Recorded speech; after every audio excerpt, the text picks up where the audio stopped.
Hello, my name is Helen Beckett and I'm the Community Manager at the Business Value Exchange. The CIO I'm talking today is Tim Grieveson. Hi, Tim. Hi, I'm Tim Grieveson. I'm the CIO and the CISO for G4S Risk Management, one of the businesses of the G4S group. We specialize in protecting clients' critical and sensitive assets in low infrastructure, complex, high threat environments. So typically places like Iraq, Afghanistan, Sudan, Somalia.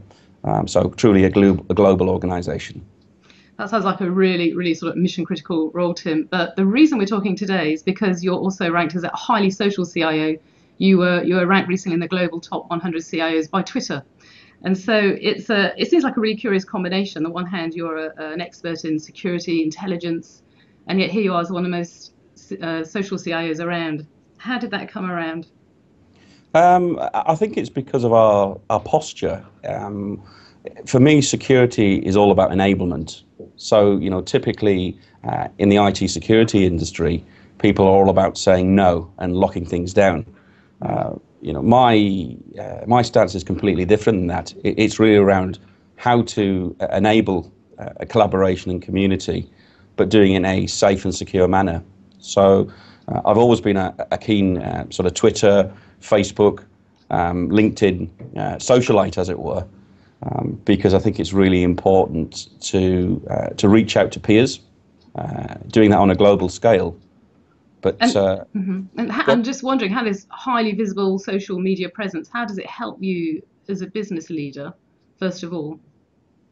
I think it's one of the tools in my toolkit. I mean, obviously, you can't beat meeting people face to face, having the conversation via link or Skype. But I use it to reach out to people in geographies that might not necessarily give me the opportunity to speak to.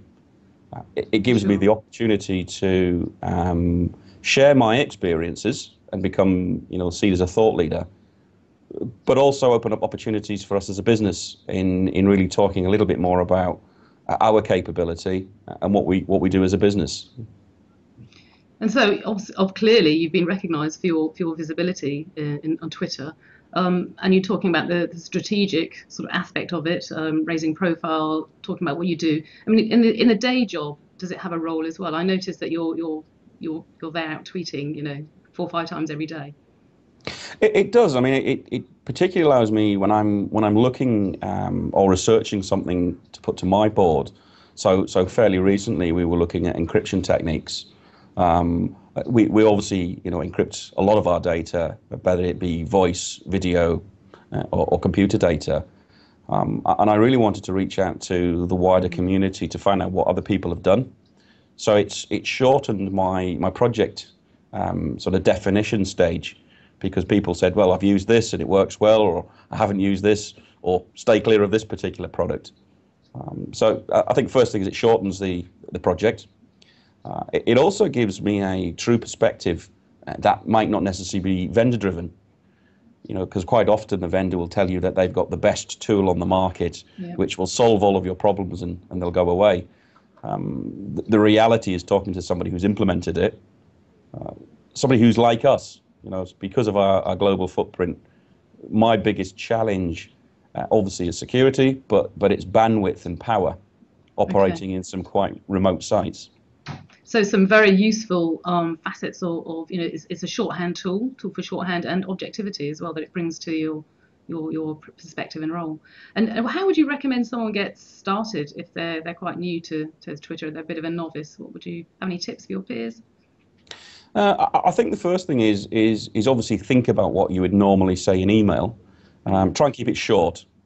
And quite often I will retweet what other people have said, and then put my particular view of that particular activity. I think it's also very, very useful to be positive on things that are going well, but also things that aren't going well. So give a balanced view. I tend to be vendor agnostic as well. So rather than pushing a particular brand, in terms of devices, for example, in our organization, in risk management, I'm well known for carrying, the BlackBerry, the iPhone, the Windows 8 phone. I carry all the devices, just simply because I want to try each of those particular offerings. And I think that's the same here. Don't just keep yourself on one of the social media sites. You know, very much keep your professional life separate than your private life. Mm-hmm. So Facebook is for private life, and be careful what you put on there. Don't put things on you wouldn't want people to know. And then similarly, the professional tends to be the LinkedIns and the Twitters. Okay. Real words of wisdom there from a security specialist. Many thanks to Grieveson for sharing those thoughts today. No worries. Thank you very much indeed.